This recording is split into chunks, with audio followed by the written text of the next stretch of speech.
ఈరోజు ఒక దురదృష్టకరమైన సంఘటన తిరుపతి నగరంలో జరిగింది.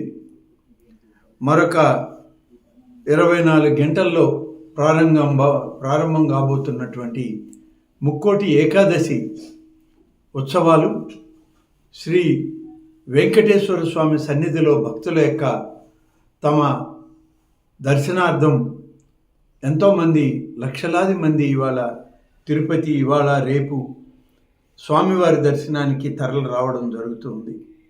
ఒక దురదృష్టకరమైన సంఘటన అక్కడ జరిగింది. తొక్కిసలాట 6 మంది భక్తులు వివిధ ప్రాంతాల వాళ్ళు చనిపోవడం కూడా జరిగిందని చెప్పి కలెక్టర్ గారు, ఎస్పీ గారు చెప్పడం జరిగింది. అన్ని రకాలుగా ఏర్పాట్లు చేయమని, భక్తుల యొక్క మనోభావాలను కాపాడడానికి భక్తులు అందరూ కూడా స్వామివారి దర్శనార్థం వారికి అన్ని సకల సౌకర్యాలను ఏర్పాటు చేయమని ఇప్పటికే ప్రభుత్వం, రాష్ట్ర ముఖ్యమంత్రి శ్రీ చంద్రబాబు నాయుడు గారు ఆదేశాలు ఇవ్వడం జరిగింది.